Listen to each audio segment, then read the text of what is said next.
जय भीम साथियों, जय भीम।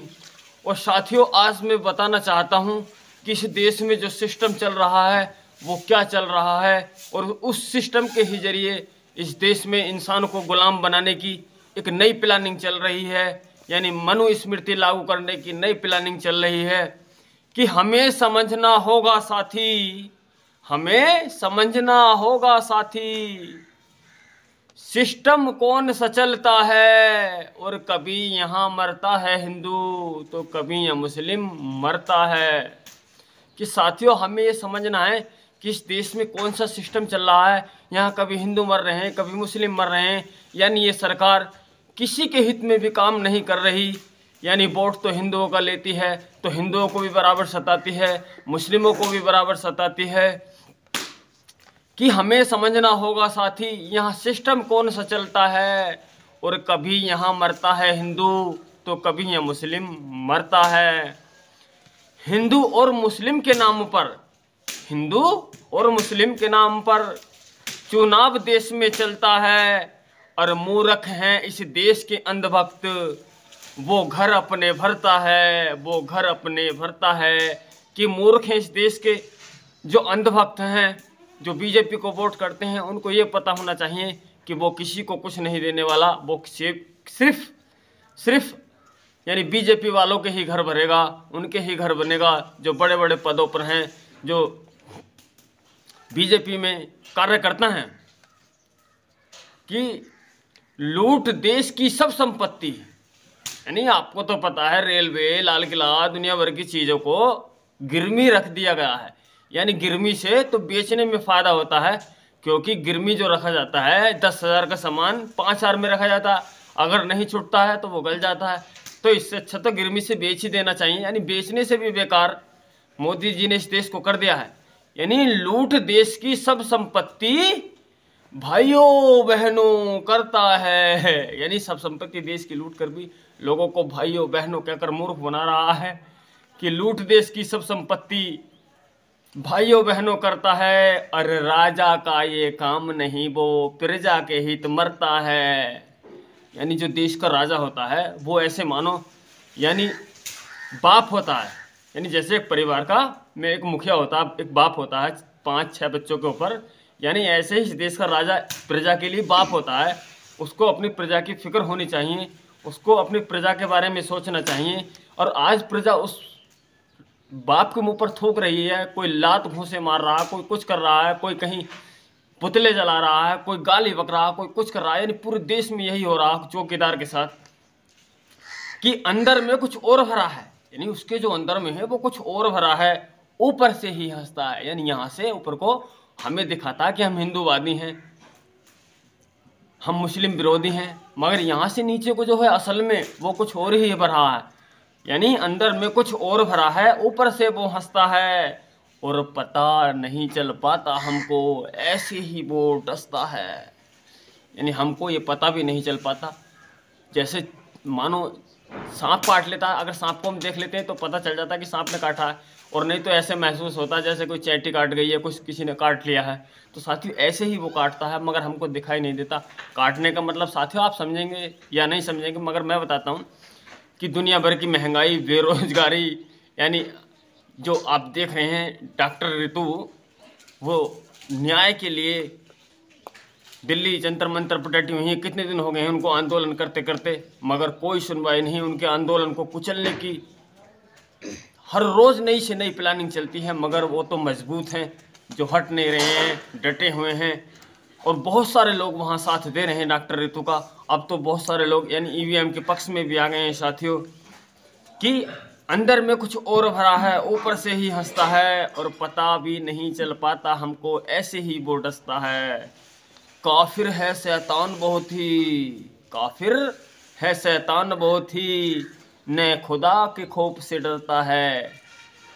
और जब बन जाती सत्ता उसकी, सबको सब लंकसता है। और हमें समझना होगा साथी, यहाँ सिस्टम कौन सा चलता है। कि साथियों काफिर ही होते हैं वो जो लोगों को मरवाने का काम करते हैं, लोगों को सताने का काम करते हैं, और खुदा के खौफ से नहीं डरते। यानी ये नहीं सोचते कि मुझको ऐसे अपराधों की सज़ा कितनी बड़ी मिलेगी।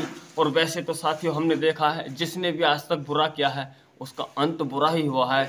जैसे आपने देखा होगा करण अर्जुन मूवी में, यानी अमिताभ को इसको अमरीश पुरी को किस तरह एक रोल जो है वो रोल है मूवी में, तो रोल ही होता है, यानी किस तरह खींचकर मारते हैं। आखिर में शुरू में तो वो अमरीश पुरी सबको नाच नचाता, मगर लास्ट में उसका क्या असर होता है। यानी जो बुरे होते हैं वो समझते नहीं, महसूस नहीं करते साथियों, उनका असर बुरा होता है। आप देखिए आज किसी से थोड़ी सी नफरत करके आपसे भी वो नफरत करनी शुरू कर देंगे। आप देखिए किसी का काम में न आके वो भी आपके काम में नहीं आएंगे। तो साथियों नफरत की बहुत सारे हमने अपने यानी थोड़ी सी उम्र में मैंने बहुत कुछ देखा है। अगर हम किसी का बुरा सोचेंगे तो स्वयं हमारा बुरा होगा, हम किसी से नफरत करेंगे तो वो हमसे पहले नफरत करेगा, अगर हम किसी के बारे में भला सोचेंगे तो वो हमको अच्छा मानेगा। तो साथियों हमें ऐसे राजा को अब नहीं चुनना जिसके विरोध में पूरे देश की यानी 50% आबादी विरोध कर रही हो। उसको हमें सबक सिखाना है 2024 में। जीतता तो वो वैसे भी नहीं है, मगर ईवीएम के जरिए जीत जाता है। तो ईवीएम के विरोध में हम सब लोगों को इकट्ठा होकर गांव गांव शहर शहर प्रदर्शन करने चाहिए, आंदोलन करने चाहिए, ताकि इस देश में बीजेपी की सत्ता को उखाड़ा जाए। ये सत्ता इस देश में यानी लगभग ये बताते हैं कि 30 साल के बाद आई थी। और बुजुर्ग अब तो बुजुर्ग भी ये कहते हैं कि ये तो बीजेपी तो ऐसी ही सरकार है, यानी ये तो पहले से ही लोगों को परेशान करने का काम करती है, लोगों का हिंदू मुसलमान के नाम पर वोट ले लेती है, उनको मूर्ख बनाने का काम करती है। तो साथियों यानी अगर मोदी जी नहीं थे, कुछ लोग कहते हैं, कुछ मूर्ख कहते हैं, कुछ अंधभक्त कहते हैं कि मोदी जी हैं तो मुमकिन है। अरे मोदी जी तो कल परसों पीएम की कुर्सी पकड़ ली तो उस दिन से देश हमारा हर दिन पीछे हो रहा, अधिकतर लोग मारे जा रहे हैं। यानी मोदी जी के आने से पहले तो हमारा देश सदियों से चल रहा है, जब तो हमको किसी मुसलमान ने नहीं कहा, जब तो हमको किसी सिख ने नहीं कहा, जब तो हमको किसी SC ST OBC वाले ने नहीं कहा। हम लोग वो लोग हैं इस देश के जो कामगार हैं, मजदूर हैं, मेहनती हैं, एक जगह रहना पसंद करते हैं, एक थाली में खाना पसंद करते हैं। हम लोग मुस्लिमों से क्यों नफरत करें? ऐसा कोई व्यक्ति है इस देश में जो किसी न किसी मुस्लिम के घर न जाता हो या मुस्लिम किसी न किसी हिंदू के घर ना आता हो? मैं मानता हूँ अगर हम 10 आदमी रहते हैं गांव में हिंदू या 10 मुस्लिम रहते हैं तो 5 मुसलमानों की उसके घर में यानी उठा बैठ होगी, मेल मोहब्बत होगी। ऐसे ही 5 उन हिंदुओं की 5 या 7 मुस्लिमों के घर होगी। और यहाँ तो हम सब लोग गांव में रहते हैं, तो इन लोगों की बातों में क्यों आ रहे हैं? क्या ये लोग हमारे काम में आने वाले हैं? अगर हमको 10 हज़ार की जरूरत पड़ जाए तो क्या हम मोदी जी के घर जाएंगे? काश हमारे पड़ोस में कोई मुस्लिम रह रहा है, अगर हम उससे कह लेंगे बोले भैया भाई साहब कि हमको 10,000 रुपये की ज़रूरत है, तो वो हमको 10,000 रुपये दे सकते हैं। तो मैं यही कहना चाहता हूँ कि साथियों सपा का जो शासनकाल है, कांग्रेस का शासनकाल है, उसमें भी हिंदू मुस्लिम चलती हैं, उसमें भी अनेकों दंगे होते हैं और आज भी अनेकों दंगे हो रहे हैं, महंगाइयाँ हो रही हैं। और बहन जी का जो शासनकाल है असल में मायावती जी का, उनका शासनकाल ऐसा है साथियों, उसमें दंगे भी नहीं होते और उसमें रोजगार भी मिलता है लोगों को, पढ़े लिखों को, और सबको न्याय भी मिलता है, गरीबों को भी नहीं सताया जाता। जो देश की 80% आबादी है गरीब, उसको उसकी हकदारी मिलती है, हिस्सेदारी मिलती है। तो साथियों हमें यानी इन लोगों की बातों में नहीं आना चाहिए। हमें कहा है किसी ने कि एक ही रब के हम सब बंदे, किसी ने क्या साथियों, ये बात तो मेरे ही दिमाग में आई थी कि एक ही रब के हम सब बंदे, आपस में हम क्यों टकराएं, और जात पात और धर्म के फंदे गले अपने हम क्यों लटकाएं, और बैर ईर्ष्या दिल से मिटाएं, दीवार बिना संसार सजाएं। कि साथियों हम सब जो इंसान हैं इस दुनिया के, सब एक मालिक की संतान है। ये जिसको हम हिंदू मुस्लिम मान लेते हैं, सिर पर टोपी रख लेना, बुर्का पहन लेना, साड़ी बांध लेना, ये टीका लगा लेना, ये क्या हिंदू मुसलमान होता है? हिंदू मुसलमान वो होता है यानी जो अपने ईमान पर डटा रहे, उसको भी मुसलमान कहते हैं, उसको ही हिंदू कहते हैं। यानी जो सच्चा हो, ईमानदार हो, लोगों से प्रेम करता हो, यही तो मानव का धर्म है। ये हिंदू मुस्लिम कोई धर्म नहीं होता, ये रीति रिवाज हैं, ये भाषाएं हैं, उर्दू हिंदी इंग्लिश, ऐसे ही साथी जैसे भाषाएं हैं ऐसे ही हिंदू मुस्लिम एक रीति है। यानी असल में इंसानों को इंसान की कदर करना, इसको मानवता कहा जाता है, इसको ही मानव का धर्म कहा जाता है। तो साथियों हमें समझना है और लोगों की बातों में नहीं आना। कोई कुछ भी होकर लोग हमको मरवाने की, कटवाने की, हमारे देश को उजाड़ने की बातें करते हैं, हमें किसी की बातों में नहीं आना।